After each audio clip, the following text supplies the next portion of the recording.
Assalamualaikum warahmatullahi wabarakatuh. Perkenalkan, saya Septiana Rahayu dengan NIM 2119025 dari kelas Administrasi Perkantoran 213A01. Di sini saya mendapat tugas dari mata kuliah Praktikum Perkantoran untuk menjelaskan tentang peralatan kantor, perlengkapan kantor, dan perabotan kantor.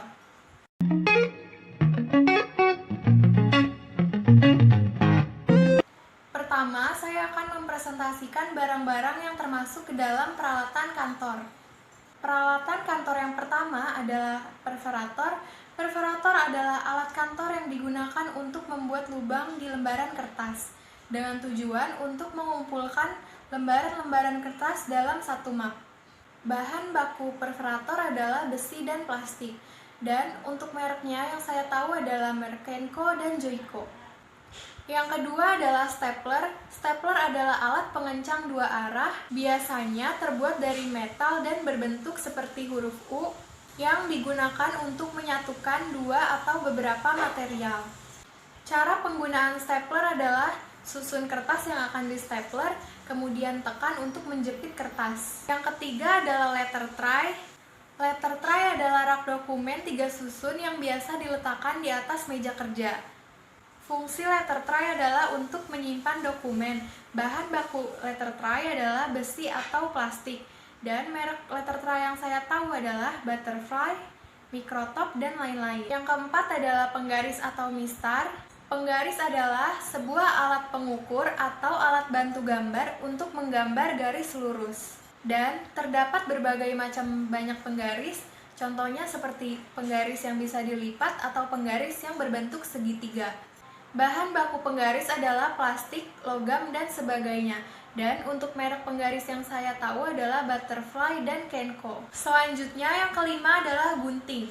Gunting adalah alat yang digunakan untuk memotong bahan yang tipis, seperti kertas, plastik, tali, ataupun kabel. Gunting lebih baik daripada pisau untuk beberapa penggunaan, seperti untuk memotong artikel koran atau gambar, dan bisa juga untuk memotong rambut.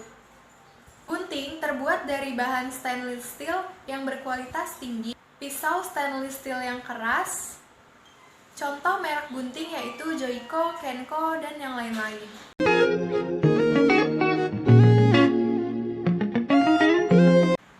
Yang kedua, saya akan mempresentasikan barang-barang yang termasuk ke dalam perlengkapan kantor.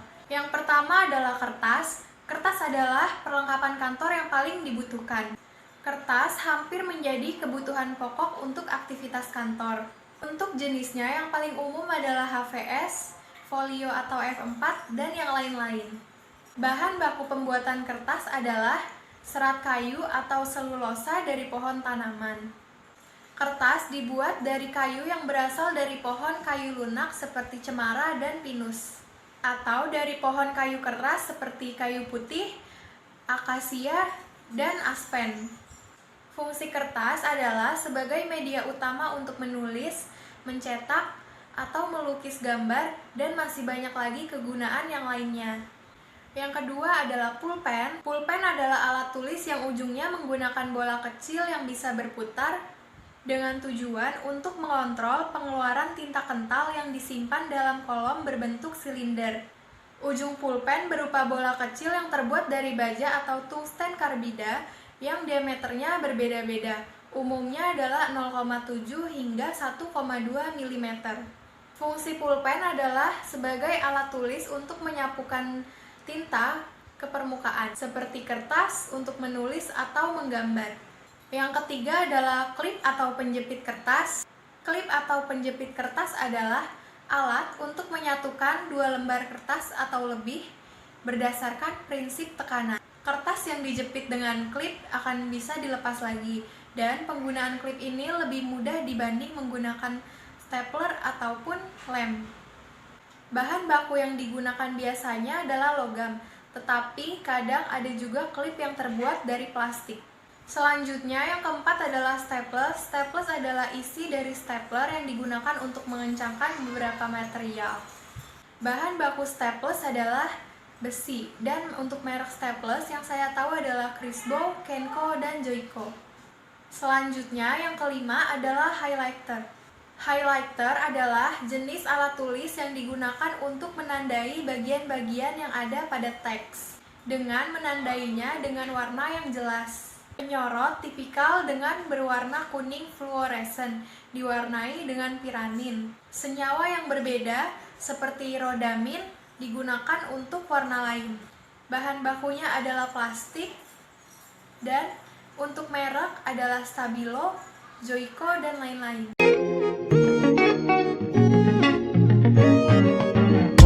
Dan yang terakhir, saya akan mempresentasikan barang-barang yang termasuk ke dalam perabot kantor. Yang pertama adalah laptop. Laptop adalah komputer bergerak yang ukurannya relatif kecil dan ringan. Beratnya sekitar 1-6 kg, tergantung pada ukuran, bahan, dan spesifikasi pada laptop tersebut.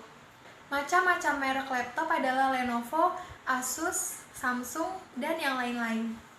Jenis perabotan yang kedua adalah printer. Printer adalah peranti yang menampilkan data dalam bentuk cetakan, baik berupa teks, gambar, maupun grafik dalam kertas. Printer biasanya terbagi atas beberapa bagian. Contohnya yaitu penggetil, sebagai alat pengambil kertas dari baki. Baki adalah tempat untuk menaruh kertas. Selanjutnya, yang ketiga adalah lemari arsip atau filing cabinet.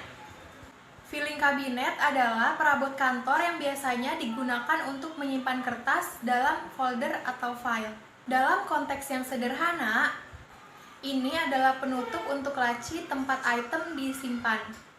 Dua bentuk paling umum dari lemari arsip adalah lemari arsip vertikal dan lemari arsip lateral. Bahan baku lemari arsip yaitu besi ataupun kayu. Yang keempat adalah meja 1 biro dan meja setengah biro. Meja 1 biro adalah meja yang berukuran besar atau memiliki laci di kedua sisinya. Biasanya meja ini digunakan oleh top manajemen.